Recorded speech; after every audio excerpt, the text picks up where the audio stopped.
Olá pessoal, tudo bem? Aqui quem fala é o professor Denis. Nessa aula vamos ver algumas propriedades de radiciação. Para isso, vamos fazer algumas anotações no caderno e depois resolver a ficha 16. Então, vamos começar já pela ficha 16. Temos um exercício para introduzir a ideia da aula de hoje. Simplificar as seguintes expressões. Letra A. Raiz de 16 mais raiz de 9. Então, nessa continha, o que você deve fazer? Você deve primeiro calcular cada uma das raízes e depois adicionar os resultados, certo? Pela ordem de prioridade de uma expressão, você deve primeiro fazer as raízes e potências, depois adição e subtração. Então, raiz de 16 é 4 e raiz de 9 é 3. Somando os dois dá 7. A letra B é parecida, mas não é igual. Aqui a gente tem uma adição dentro da raiz. Então, para a gente calcular a raiz, a gente tem que primeiro fazer a conta aqui dentro. Então, raiz de 16 mais 9, 16 mais 9 dá 25. Raiz de 25 é 5. Então, perceba que muito parecido esses dois exercícios, mas eles têm resultados diferentes, certo? Ou seja, fazer a soma e depois calcular a raiz, ou calcular a raiz e depois fazer a soma, não dá o mesmo resultado. Então, tem que seguir a ordem que o exercício propõe aqui. Não posso trocar a ordem. Letra C, raiz de 100 menos raiz de 64. De novo, pela ordem de prioridade, primeiro as raízes, depois faça a subtração. Raiz de 100 é 10, raiz de 64 é 8. 10 menos 8 é 2. Letra D, eu tenho raiz de tudo isso aqui, que é 100 menos 64. 100 menos 64 dá 36. Então, calcula a raiz de 36, que é 6. Em esses dois exemplos, a mesma coisa. Eu tenho aqui, primeiro fiz a raiz, depois fiz a subtração. Aqui eu primeiro fiz a subtração, depois fiz a raiz. Segui a ordem que o exercício propôs. Então, perceba que eu não posso trocar a ordem. Cada um dá um resultado diferente, certo? Bom, na letra E, eu tenho raiz de 4 vezes raiz de 25. Então, primeiro resolve a raiz de 4 dá 2, raiz de 25 dá 5. E aí faz a multiplicação, 2 vezes 5 dá 10. E na letra F, eu tenho dentro da raiz uma multiplicação. Então, eu tenho que fazer primeiro a multiplicação para depois extrair a raiz. Então, 4 vezes 25 dá 100, raiz de 100 é igual a 10, certo? Perceba que nesses dois casos, aqui tem uma multiplicação.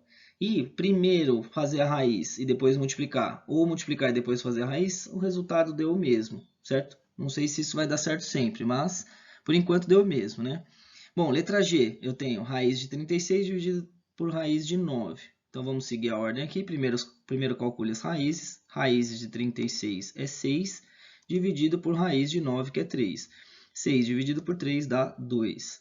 E no H, eu tenho raiz de 36 dividido por 9. Então, primeiro eu vou fazer a divisão, 36 dividido por 9, que é 4. Então, fica a raiz de 4, que é 2. Então, perceba nesse exemplo que trocar a ordem deu na mesma, certo? Ou seja, aqui eu fiz primeiro as raízes e depois fiz a divisão. Aqui eu fiz primeiro a divisão, depois calculei as raízes. Nesse caso, deu o mesmo resultado.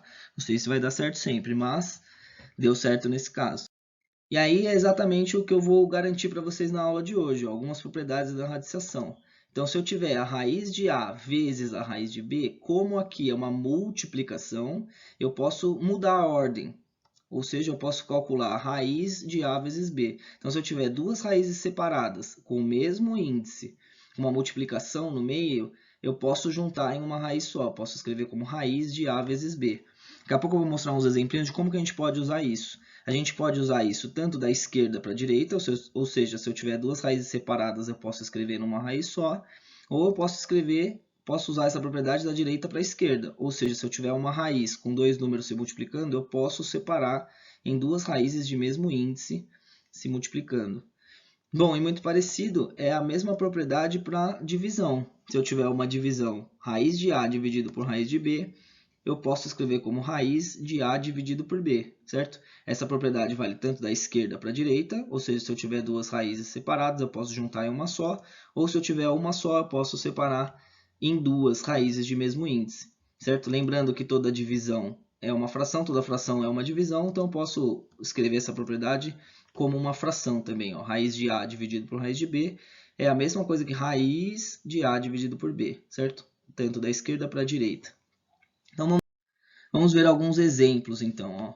Raiz de 400. Uma forma de calcular a raiz de 400 é usando a forma que a gente aprendeu na aula passada, ou seja, descobrir qual é o número que ao quadrado dá 400. Essa é uma forma de fazer.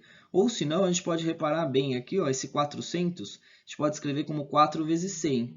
E aí, aqui, como aqui dentro é uma multiplicação, eu posso separar em duas raízes, só porque é uma multiplicação, ou se fosse uma divisão. Se fosse uma adição, não. Eu posso separar em raiz de 4 vezes raiz de 100, só porque é multiplicação. Raiz de 4 dá 2, raiz de 100 dá 10. Portanto, a resposta fica 2 vezes 10, que dá 20. Então, percebam, mais uma vez, ó, só para frisar, quando é uma multiplicação, eu posso separar em duas raízes, se eu quiser. Certo? Aí a conta ficou mais fácil. Raiz de 4, raiz de 100 são continhas bem simples.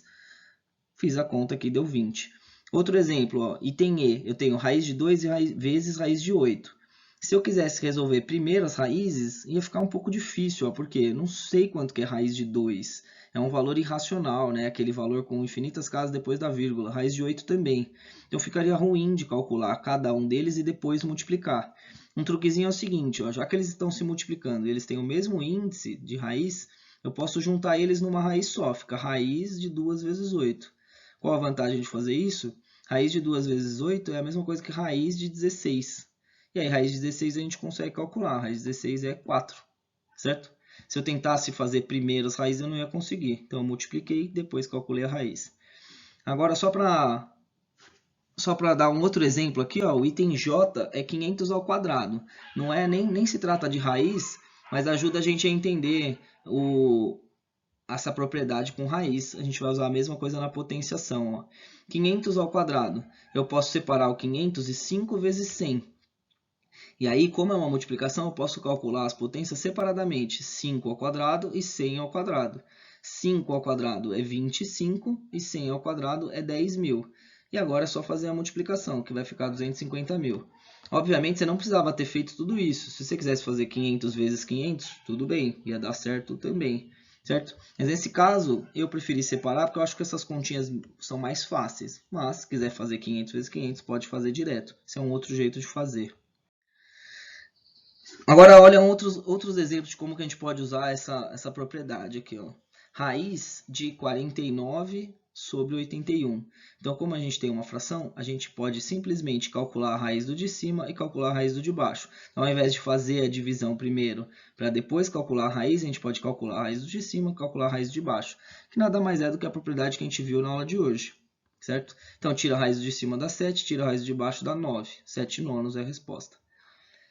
Raiz de 0,64. Então, o truquezinho é, usando essa ideia que a gente teve aqui em cima, a gente pode calcular a raiz desse número decimal transformando em fração. 0,64 é 64 sobre 100. E aí tira a raiz do de cima, dá 8, tira a raiz do de baixo, dá 10, que é a mesma coisa que 0,8. E raiz de 0,111 é uma dízima periódica. 0,111, infinitas casas depois da vírgula, é a mesma coisa que 1 nono, certo? Que é uma fração, tira a raiz do de cima dá 1, tira a raiz do de baixo dá 3, fica 1 terço, que é a mesma coisa que 0,33333. Bom, então para treinar mais um pouquinho disso, vocês devem completar a ficha 16 de radiciação. Beleza, pessoal?